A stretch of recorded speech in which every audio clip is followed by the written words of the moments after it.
Hi friends, welcome back to my channel. In today's tutorial, I'll show you how I made this tumbler using a template and printed vinyl.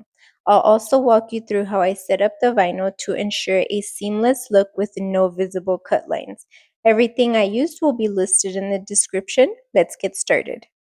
We're going to start off by setting up our image to print it on vinyl, and I'll be doing this in Silhouette Studio. This is the template I'll be using. This one is called Tangled, and this really cute bee Valentine's image.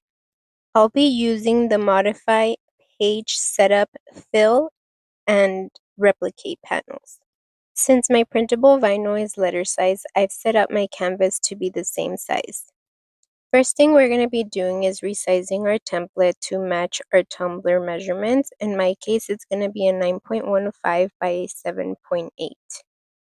Then we're going to duplicate it and set it aside since that's the template we'll be using to cut our double-sided adhesive out of. And we'll be modifying this template to cut our vinyl. So we'll be modifying it so that the edge pieces cut as one whole piece and we don't have a seam. It's really tempting to just grab our image and resize it to our tumbler and template size. However, if we do that, we are going to run into the issue that if our vinyl is not positioned on our mat exactly as it is on our screen, then we're going to end up cutting outside of the vinyl and ending up with wide edges instead of a seamless image. So even though this is a 100% seamless image, if you put it side by side, once we cut it, if it's not positioned properly, we're going to run into that issue. Instead, what we're going to do is size our image to the width of our template and our tumbler. Then we're going to duplicate it to make it larger than our template so that if it cuts outside, you don't have those white areas. In this case, I actually want to cut it large enough so that those edge pieces cut as one instead of two individual pieces that you have to kind of puzzle together, and it's truly seamless with no cut line in the middle. So to achieve that, we're going to be modifying our template. The first thing we're going to do is set the stroke of the template to 0. Under page setup, we're going to turn on snap to grid, and under grid settings, we're going to set our spacing to 1 and divisions to 16. We're going to take our template and we're going to snap it and align it to the left. Then we're going to duplicate it once to the right. We're going to get rid of this border so that it doesn't cut through the vinyl, and we have that one whole piece by selecting both templates, then clicking ungroup and release compound path. You might have to do this a couple of times. Just keep doing it until you see all of those pieces break apart. Select the two outer boxes, delete them, then select everything that is left and make a compound path. So we're not going to be cutting this entire template out. We only need it to be long enough so that those edge pieces can be whole pieces. In this case, I've zoomed in so that I can see what part of the template I can get rid of.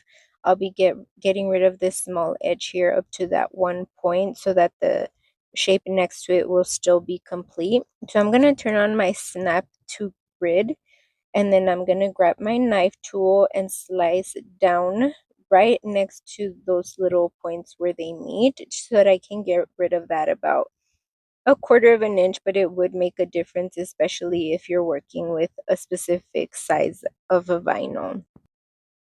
Once again, we're going to zoom out, select the entire template, and make a compound path. Then we're going to be aligning it to the left once again.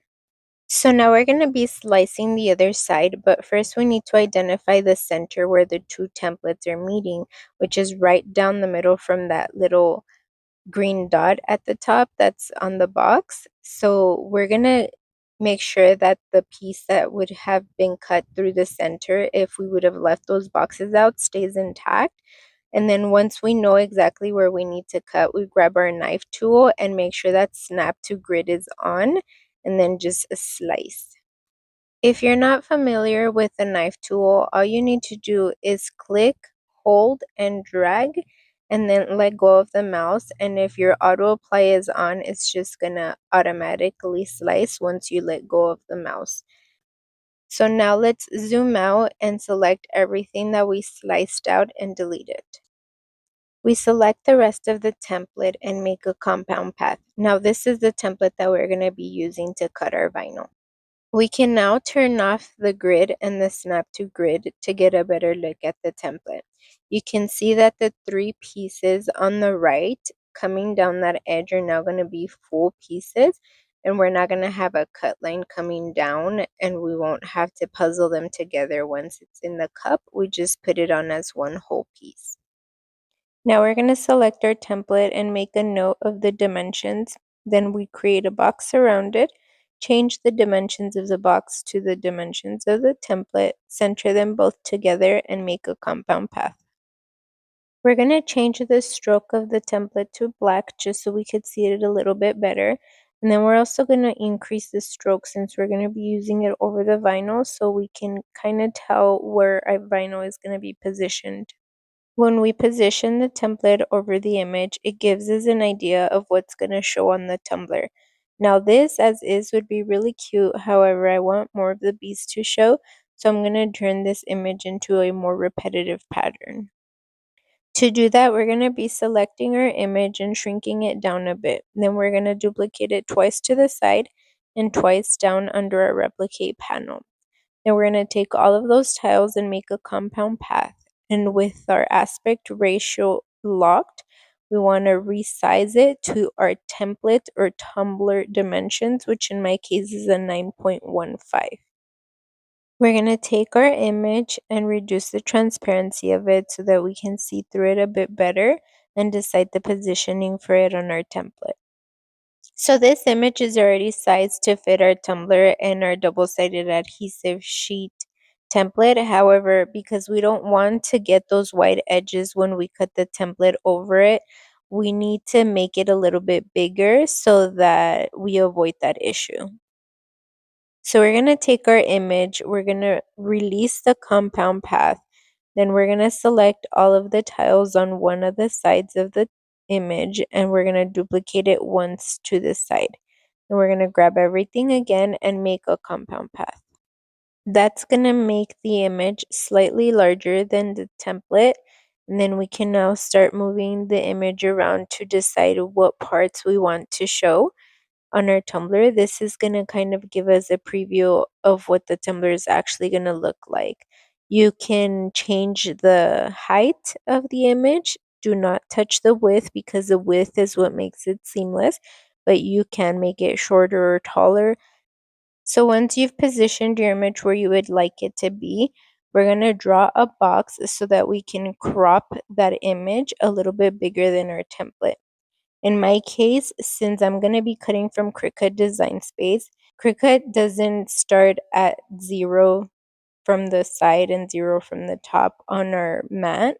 It starts cutting at about 0.25 inches from the side and 0.25 inches from the top. So I'm going to duplicate this image again by releasing the compound path, selecting the 3 on the left side and duplicating them to the side. Then I'm going to select everything and deselect the template and make a compound path again to make that image one piece. We're going to take note of the dimensions of our template and add a 1/2 inch to both the height and the width to account for that 1/4 inch that Cricut doesn't cut. And you create a box with the dimensions that you calculated. I messed up and I took it to center it to the template, but I should have centered it to the page so that nothing else would move, and I ended up having to reposition that vinyl again, but it was no big deal. Just don't do that and just center it to the page so that it's easier. We select the image in that box and click intersect under the modify panel and lower the transparency in the fill color panel. At this point, your image is all set and you can print it either from Silhouette Studio or whatever program you prefer. If you do want to print it from elsewhere, you just have to save it as a PNG and open it in a different program. I personally print from Photoshop. And I know that all of this seems like a lot of work and so extra, but once you get used to it and you understand it, it becomes a lot easier. I personally prefer not to have a seam, but again, that's just personal preference. You absolutely don't have to do any of this. You can just go straight into cutting your vinyl if you purchase already printed vinyl, but this is a way to get around the whole getting white edges if you're printing your own vinyl and still having it be seamless. So like for example, by doing this, we have that extra 1/4 inch around to work with, and those 3 pieces on the edge are going to be whole pieces. After printing, I went in and cut the edges that I would be aligning to my Cricut mat. I knew that I would be able to place it at the very top corner since I gave myself that 1/4 inch of leeway. So I did position it exactly as close as I possibly could align it to that top corner. And this is what it looks like after cutting with our machine. We weeded out the edge, and you can tell how that 1/4 inch that we gave ourselves was sliced through, but we don't have any white edges on the vinyl that we will be using. When I cut my vinyl, I like to use the setting of heavy cardstock. That way it cuts all the way through, and I can continue to use the backing of the vinyl to my advantage when I'm positioning it on the double-sided adhesive sheets. And so that I can get a better idea of the pieces that I will be using, I went ahead and weeded out all of the parts that I wouldn't be using. I'm so sorry for all the headshots. Please pay no attention. This is where keeping the backing of our vinyl comes in handy, at least for me. I do not have a steady hand, so positioning my vinyl to my double-sided adhesive sheet is hard. So this is where I just take off a little piece of that backing and a little piece of the double-sided adhesive sheet top layer. I anchor them together and then remove the rest of it to push it and place it down. So I'm going to speed through the rest of this, but this is basically how I lay down my vinyl. I find this to be easier versus putting it on an edged curve like a tumbler, but for the pieces that are at the seam, I will be placing those on the tumbler.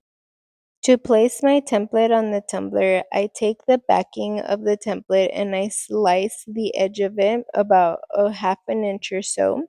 Then I place it back on the template so that I can then remove that little slit to anchor it to the tumbler.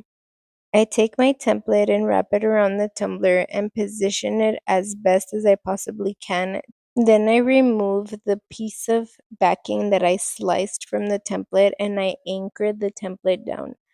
I then roll the entire template and push it onto the tumbler slowly, trying to get rid of any bubbles on the way.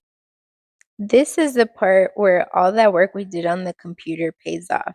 So you remember how we extended our template so that we can cut those edge pieces as whole pieces instead of having to cut individual little pieces and put them together? This is what that's going to look like. We did it. I think this is the most satisfying part, watching that vinyl come together with absolutely no seam and no cut lines, making it 100% seamless. Now we move on to the messy but fun part. Again, this template is called Tangled, and it's supposed to resemble wavy ribbons that are intertwined together to kind of give a tangled look. So what I'm going to be doing here is weeding every other ribbon and dropping my first color. So if you're not familiar with double-sided adhesive sheets, basically we're just going to rub the glitter into the sticky part of it as best as we can. I typically will add a micro over my glitter just to fill in any gaps that didn't already get filled in with the thicker cut glitter. But in this case, I actually put some micro glitter into my regular cut so that everything would be covered at once. I was really happy with the coverage of this glitter, so I didn't do a second coat on it. If I wanted to do a second coat, I would have done it at this point before applying my second glitter. Since the second glitter is too light, I wouldn't want to contaminate it with the darker color glitter by doing a second coat after having dropped the light glitter. So now that I'm done with that purple color, I'm going to brush anything that is in excess And I'm also going to wipe down my working surface so that I avoid contaminating the next color with this darker purple. Then I weighted the rest of the template and went in with my second color. In this case, I did want the glitter to be a little bit of a deeper color, so I applied a darker micro over it. Again, I'm so sorry for the unnecessary headshots. I promise I'll get better at filming. So finally, I'm going to be glittering the bottom of the tumbler. I'm super bad when it comes to using Mod Podge to glitter the bottom since it dries off very quickly when it's the first coat. So instead, I use Tack It and then wait for it to dry and apply the first coat of glitter. Then I'll go in with the second coat using Mod Podge. I applied one coat of epoxy and then I started pinstriping. A lot of my templates do come with the offset file or the pinstripe wrap. I'm not sure what to call it exactly. But with designs like this, I think that it's better to just cut pinstripes and apply them manually. For this kind of design, I wouldn't do a full pinstripe file or a full pinstripe wrap just because I think it's a little bit wasteful, especially since it's only a few pinstripes that you have to put down. If I was doing something like a honeycomb, full tumbler, then I would definitely use the offset file just because you have a bunch of little tiny pinstripes to do. But for this, I think that it's less wasteful to just cut a few pinstripes on literally like an inch or two of vinyl versus, cutting an entire 9-inch sheet of vinyl just to get a few pinstripes down. But of course, that's just my personal preference. So I do provide the option of the offset file in case you wanted to try that out instead. In this case, I just went in with my pinstripes manually and I let the pinstripe extend out of the tumbler because I'll be trimming that later. But I did trim within the design anywhere that needed to be trimmed off with my X-Acto knife. I like finishing the look with pinstripes along the top and the bottom. As I roll my pinstripe on, I use my X-Acto knife to flush it against that pinstripe and take off the excess that's coming out of the tumbler from those smaller pinstripes. And that's it. I finished this tumbler by adding my logo at the bottom and applying 2 more coats of epoxy. I hope that you all liked this tumbler as much as I did and that you found this tutorial helpful. If you do have any questions, please leave them in the comments for me and please consider liking and subscribing for more tutorials like this. Thank you and bye for now, friends.